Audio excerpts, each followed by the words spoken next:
Hello friends, हमारे channel में आपका स्वागत है। मैं हूं हंसा और इस वीडियो में हम लोग सॉल्व करेंगे डिफरेंशियल कैलकुलस और इनफैक्ट कैलकुलस का एक सवाल। सवाल आपके सामने है।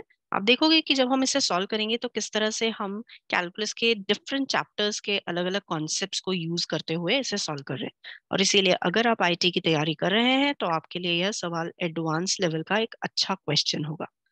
चलिए देखते हैं हम इसे किस तरह सॉल्व करेंगे। तो सबसे पहले हम स्टार्ट करते हैं क्वेश्चन को रीड करना। क्वेश्चन हम रीड करते हैं जो कह रहा है कंसिडर द फंक्शन एफ। यानी पहले तो हमें ये फंक्शन एफ दिया गया है जिसे डिफाइन किया ओपन जीरो टू इन्फिनिटी से आर में। दूसरा फंक्शन जी है जिसे डिफाइन किया क्लोज्ड वन से इन्फिनिटी से आर में। जी के लिए कंडीशन दी गई है कि वो डिफरेंशिएबल है और उसका डेरिवेटिव भी कंटिन्यूअस है। एफ के लिए कहा गया है कि वो एक कंटिन्यूअस फंक्शन है और साथ में एक और function H of X define किया और डिफाइन किया गया with the help of G and F. और जी एक नॉन डिक्रीजिंग फंक्शन है।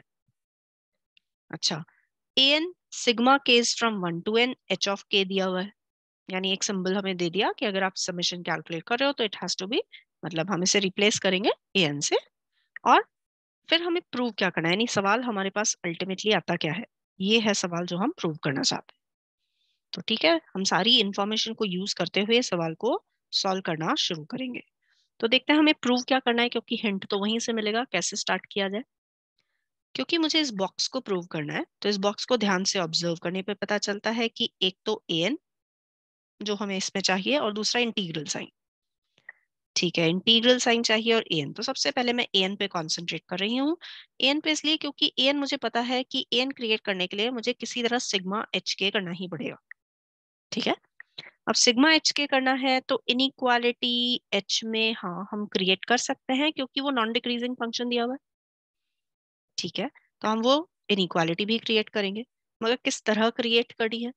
तो मैंने कहा सबसे पहले, क्योंकि क्वेश्चन में कहा गया है कि एच जो फंक्शन है वो प्रोडक्ट ऑफ जी डैश यानी एक continuous function multiplied by F of G of X यानी दूसरा कंटिन्यूअस फंक्शन।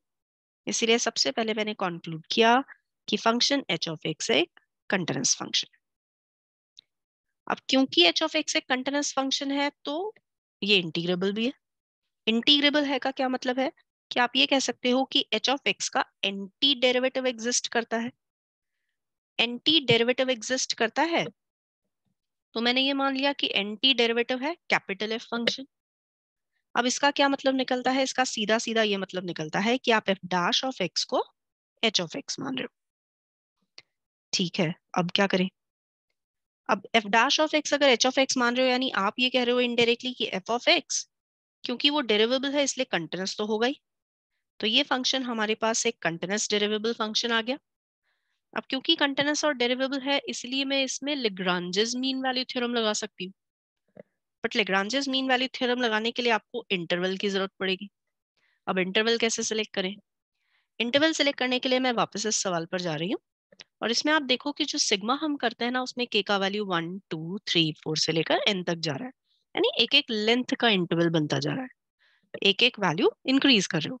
तो हम क्या करेंगे, हम यहाँ एफ ऑफ एक्स में एक इंटरवल सिलेक्ट करते हैं जो मैंने लिया एक्स की वैल्यू के से के प्लस वन तक। अगर आप इसमें वैल्यू लेते हो के से के प्लस वन यानी 1 यूनिट लेंथ का इंटरवल हमने लिया, जिसमें अब मैं लगाने जा रही हूँ लेग्रांजेस मीन वैल्यू थ्योरम। देखते हैं जरा लेग्रांजेस मीन वैल्यू थ्योरम लगाने पर ये किस में कन्वर्ट होएगा। ये हमारे पास बन गया कुछ इस तरह। और लेग्रांजेस मीन वैल्यू थ्योरम के अकॉर्डिंग मैं इसे इक्वेट कर सकती हूँ एफ डैश ऑफ सी के से, जहां सी के है कोई वैल्यू जो लाई कर रही है ओपन के से के प्लस वन के बीच में।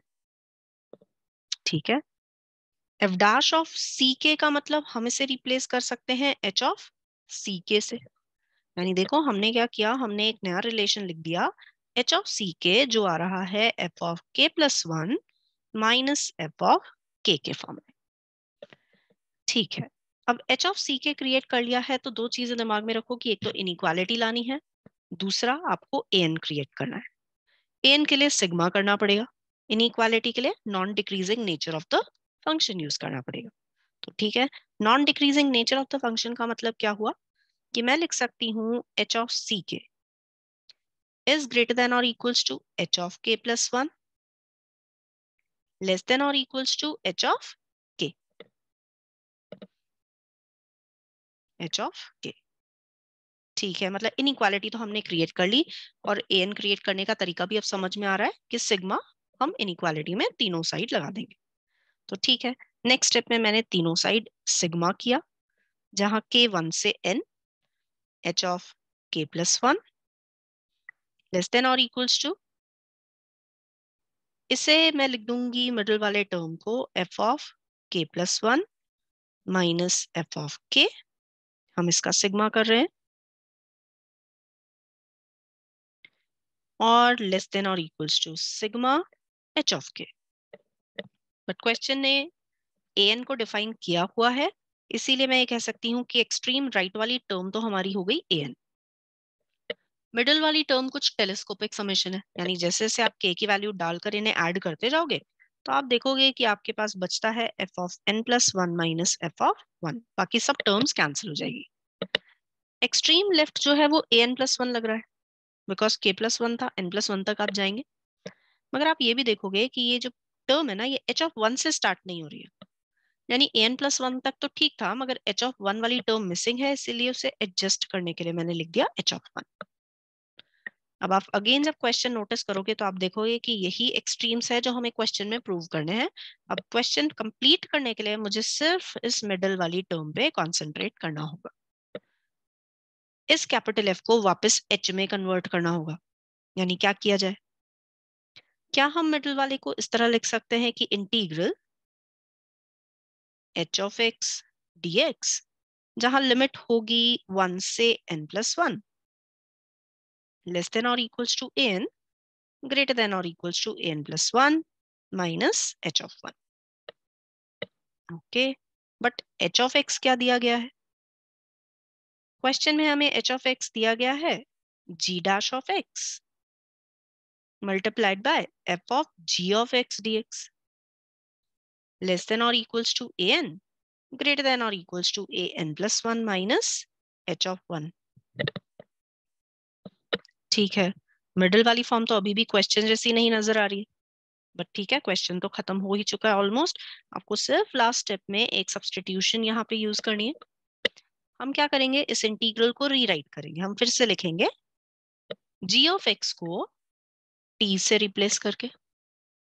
बट अगर आप g ऑफ x को t सब्स्टिट्यूट कर रहे हो तो g dash of x dx को dt लिखना ही पड़ेगा, और लिमिट भी अकॉर्डिंगली चेंज करनी पड़ेगी।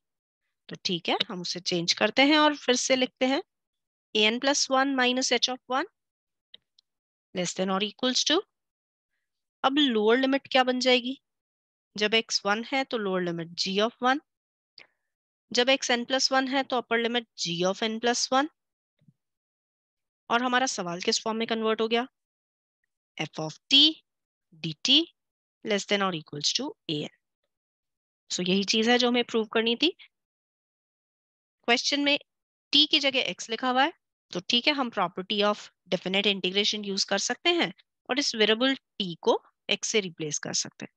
तो इन दोनों की जगह हम रिप्लेस कर देंगे और इसे लिख देंगे x, यानी अब हमारा क्वेश्चन एग्जैक्टली उसी फॉर्म में नजर आएगा जैसा कि दिया गया है। तो देखिए, ये हमने प्रूव कर दिया है क्वेश्चन, और आप क्वेश्चन में देख सकते हैं कि किस तरह से, किस खूबसूरत तरीके से हम लेग्रांजेस मीन वैल्यू थ्योरम को मोनोटोनिसिटी के साथ मर्ज कर रहे हैं, और फिर हम डेफिनेट इंटीग्रेशन को यूज करते हुए क्वेश्चन को सॉल्व करते हैं।